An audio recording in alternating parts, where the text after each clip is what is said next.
नमस्ते दोस्तों, मैं हूं अंजलि और आपका स्वागत है आपके अपने चैनल अंजलि जीआरएफ होल्डर पर। आज हम बात करने वाले हैं इकाई 8 नाटक के ऊपर। जैसा कि हमने पिछले वीडियोस में उपन्यास और कहानी को कैसे पढ़ना है इस पर बात की थी, इसी तरह आज हम लोग नाटक को कैसे पढ़ना है इस पर बात करेंगे। तथ्य आपको रटने नहीं चाहिए नाटक को, बल्कि आपको समझने का प्रयास करना चाहिए कि नाटक में क्या कहा जा रहा है, क्योंकि जो कथन निष्कर्ष वाले प्रश्न हैं वो आपकी समझ पर ही आधारित होते हैं। हम इस वीडियो में बात करने वाले हैं कि दिसंबर के एग्जामिनेशन में कहाँ कहाँ से प्रश्न बने थे और किस तरह से मैंने प्रश्नों को सॉल्व किया, और आप भी आने वाली परीक्षाओं में किस तरह से अपना कॉमन सेंस और नॉलेज दोनों ही इस्तेमाल करके परीक्षाओं में प्रश्नों को सही कर सकते हैं। क्रोनोलॉजी वाले प्रश्न कैसे सही करने चाहिए, जो नाटक में गीत आए थे क्रम से लगाने के लिए उनको कैसे सही करना चाहिए, इन सारे ही टॉपिक्स पे हम इस वीडियोस में बात करने वाले हैं, तो आप अंत तक इस वीडियो में बने रहें। सबसे पहला प्रश्न जो आया था ध्रुव स्वामी में ध्रुव स्वामी नाटक में जो पंक्ति दी गई थी और इनको क्रमानुसार लगाना था। अब मैं आपको बताती हूँ कि इसको सही करने का सही तरीका क्या था।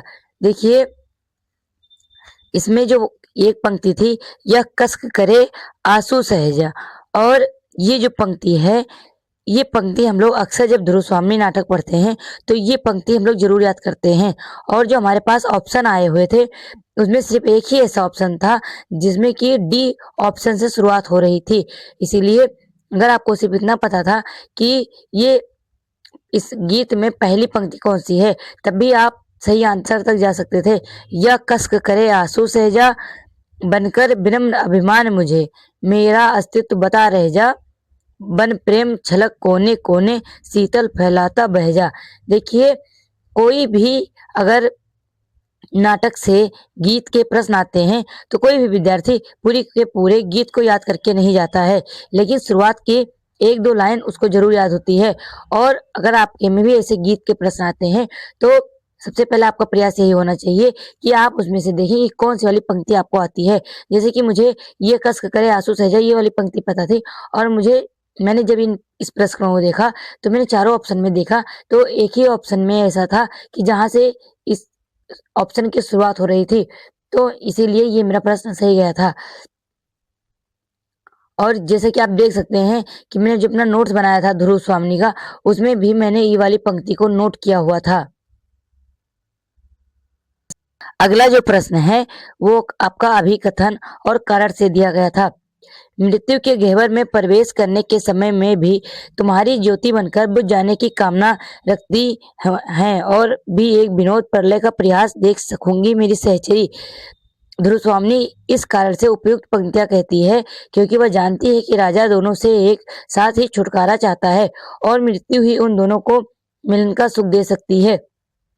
ये वाली पंक्तियां तब की है जब कि जो चंद्रगुप्त है वो ध्रुव स्वामी के साथ में कोमा के यहाँ जाता है सकराज से का वध करने के लिए, तब की ये पंक्तियां हैं। और ये पूरा का पूरा जो प्रश्न है वो आपकी समझ पर आधारित है। अगर आपने ध्रुव स्वामी नाटक को अच्छे तरीके से प्रश्न को पढ़ा था और आपने अगर नाटक को अच्छे से पढ़ा था तो आप सही कर सकते थे। ये अभिकथन जो है और कारण ये दोनों के ही दोनों सही हैं, क्योंकि जब चंद्रगुप्त ध्रुव स्वामी के साथ सकराज के यहाँ जाता है तो ध्रुव स्वामी कहती है कि मृत्यु के गह्वर में प्रवेश करने के समय में भी तुम्हारी ज्योति बनकर बुझ जाने की कामना रखती है, और भी एक विनोद प्रलय का प्रयास देख सकूंगी मेरी सहचरी। क्योंकि वो रामगुप्त से पहले से बहुत तंग होती है तब वो ये पंक्तियां कहती है, और ध्रुव स्वामी इस कारण से उपयुक्त पंक्तियां कहती है क्योंकि वह जानती है कि जो राजा है वो चंद्रगुप्त को और ध्रुव स्वामी को दोनों को ही अपने रास्ते से हटाना चाहता है।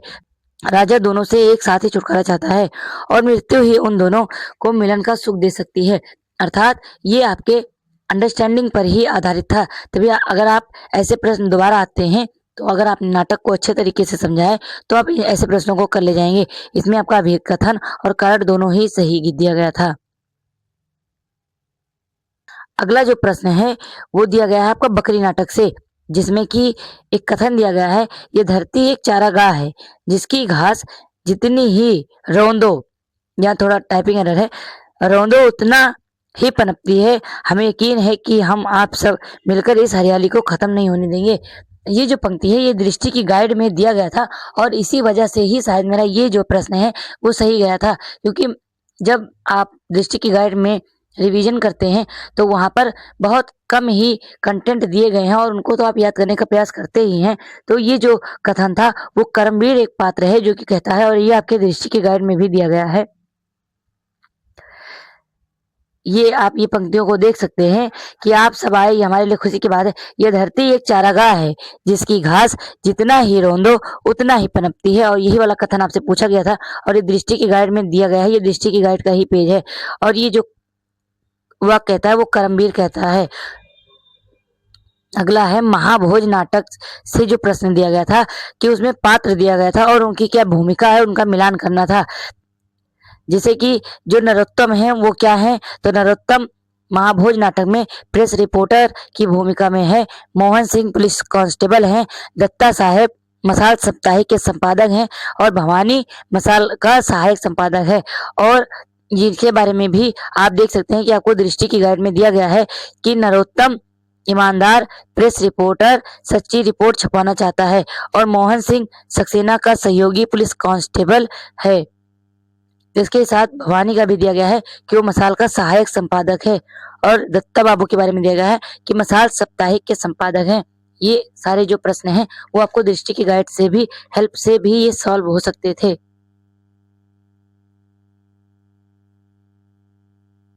अगला जो प्रश्न है ये आधे अधूरे नाटक से है। असल बात इतनी ही है कि मेहनत की जगह इनमें से कोई भी आदमी होता तुम्हारी जिंदगी में तो साल 2 साल बाद तुम यही महसूस करती कि तुमने गलत आदमी से शादी कर ली है। जब पुरुष 4 आता है और यानी कि जुनेजा जो कि बात कर रहा होता है स्त्री से यानी सावित्री से, तो वो ये बात कहता है। ये वाला जो कथन है ये भी आपकी दृष्टि की गाइड से दिया गया था। अगर आप दृष्टि की गाइड को अच्छे तरीके से रिवीजन करे होते तो आप इस प्रश्न को सही कर सकते थे। जैसा कि मैं आपको दिखा देती हूँ, ये पृष्ठ 4 का कथन है जो कि यहाँ आप देख सकते हैं। असल बात इतनी है कि महेंद्र की जगह इनमें से कोई भी आदमी होता तुम्हारी जिंदगी में तो साल 2 साल बाद तुम यही महसूस करती कि तुमने गलत आदमी से शादी कर ली है।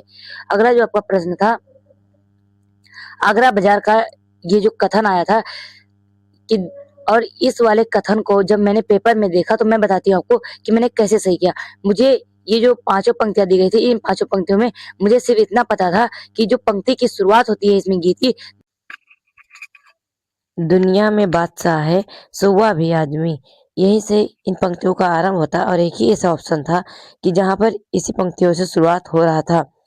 और ये वाला गीत जो सही जाने का रीजन है क्योंकि ये वाली जो पंक्ति है वो दृष्टि की गाइड में अलग से नोट किया गया था, क्योंकि आप जानते हैं कि आगरा बाजार नाटक में बहुत सारे गीत हैं। और ये आप देख सकते हैं कि ये दृष्टि की गाइड का पेज है जिसमें दिया गया है कि दुनिया में बादशाह है सो वह भी आदमी, और यही एक पंक्ति की वजह से ही इस तरह से आप भी देख सकते हैं कि अगर क्रोनोलॉजी वाले प्रश्न आ रहे हैं तो आप 5 ऑप्शन में से ये देख सकते हैं कि क्या आपको उसमें से कोई पंक्ति आ रही है। अगर आपको आ रहा है तो आप उसके ही आधार पर या 1-2 पंक्तियों के आधार पर आप प्रश्न को सही करने का प्रयास करेंगे, क्योंकि क्रोनोलॉजी वाले प्रश्न में अब आप ऐसा नहीं है कि आप पूरे की पूरी गीत आपको याद होगी।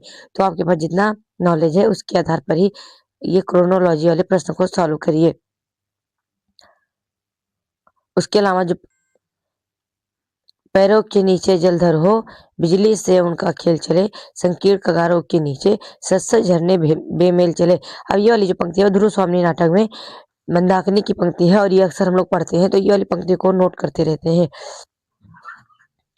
पैरों के नीचे जलधर हो बिजली से उनका खेल चले, और ये वाली पंक्ति आपसे पूछा गया था कि ये किस नाटक से उद्धृत है, तो ये ध्रुव स्वामी नाटक से उद्धृत है। अगर ये प्रश्न बनता है कि ये किस पात्र का है तो ये मंदाकिनी पात्र का है। इस तरह से मेरे जो 7 में से 7 प्रश्न नाटक में सही हुए थे, और इसका एक रीजन ये है क्योंकि वो मेरे नोट्स थे और जो दृष्टि की गाइड थी इसमें से वहां से हेल्प से मैंने पढ़ा हुआ था, तो इसीलिए मेरे नोट्स सही हुए थे। और इसके अलावा मैंने आगरा बाजार नाटक को सही से नहीं पढ़ा हुआ था। उसके अलावा मैंने सारे नाटकों को कई बार अच्छे तरीके से पढ़ा हुआ था। इसलिए आप भी देख रहे हैं कि इतने जटिल प्रश्न जब बन रहे हैं क्रोनोलॉजी वाले तो आप किसी भी नाटक को छोड़ करके नहीं जा सकते हैं, क्योंकि पता नहीं अगली बार कौन से नाटक से गीत के प्रश्न पूछ लिए जाएँ। इसीलिए जो भी गीत आ रहे हैं या कोई स्पेशल चीज़ मिल रही है, आपको कोई ख़ास बात मिले, उसको आप नोट करते हुए चलेंगे। और इसके अलावा भी विद्यार्थियों के मन में बहुत सारी बातें होंगी, जो कि मैं आपको भी आगे बताऊँगी। अगर आप मेरे नोट्स चाहते हैं, तो आप इस चैनल पर बने रहिए। मैं आपको शॉर्ट वीडियो के माध्यम से सारे नोट्स जितने मेरे पास अवेलेबल हैं, जैसे भी राइटिंग में हैं, मैं आपको वो अवेलेबल कराने का पूरा प्रयास करूँगी। अगला आपके मन में प्रश्न हो सकता है कि क्या सभी नाटकों को पूरा पढ़ना चाहिए? तो हमारे सिलेबस में टोटल 14 नाटक लगे हुए हैं और इतने बड़े नाटक नहीं है कि आप पढ़ ना पाएँ। जैसे कि आगरा बाज़ार नाटक है, तो इसमें बहुत सारे तथ्यों को याद करना है। तो यहाँ से आपको क्या करना है कि जैसे जितने भी गीत आ रहे हैं, उनका क्रम नोट कर लीजिए, स्थान का नाम नोट कर लीजिए और पात्रों का नाम नोट कर लीजिए। उसके अलावा सभी जो नाटक हैं, वो अंकों में विभक्त हैं, तो सारे अंकों के नाम आपको पता होने चाहिए और अगर किसी में उसका नाम दिया भी गया है, तो उसका नाम भी आपको याद होना चाहिए। जैसे अंधेर नगरी, भारत दुर्दशा, यहाँ पर अंकों के नाम भी दिए गए हैं, तो इनको भी आप अच्छे से याद कर लेंगे। सभी नाटकों को आपको पूरा पढ़ना है, आप कुछ भी छोड़ के नहीं जाएँगे। नाटक के प्रकाशन वर्ष, जो नाटक के नाटककार हैं, उनका जन्म वर्ष और उन्होंने और कौन-कौन से नाटक लिखे हैं, ये सारी चीज़ें आपको पता होना चाहिए। और नाटकों के भीतर जितने भी गाँव, शहर के नाम आ रहे हैं, विशेषताएँ आ रही हैं, पात्र आ रहे हैं, वो सब आपको याद होने चाहिए। और अगर आप नाटकों को पढ़ना शुरू करिए, तो सबसे पहले आप जितने भी नाटक लगे हुए हैं, उनका सूची बना लीजिए और उनको कालक्रम सहित याद कर लीजिए। और मैं आपको नोट्स भी अभी उपलब्ध करा दूँगी शॉर्ट वीडियो के माध्यम से, तब आपको समझ में आ जाएगा कि हमें नोट्स अच्छे से बनाने कैसे चाहिए। अगर आपको नाटक समझ में नहीं आता है, तो कम से कम नाटक को 3 से 4 बार पढ़िए और पूरा पढ़ें या सारांश। जब आप पहले नाटक को पढ़ लेंगे, तो आपको सारे इम्पोर्टेंट चीज़ें पता चल जाएँगी। उसके बाद आप अपने नोट्स और दृष्टि की गाइड से रिवीजन कर सकते हैं।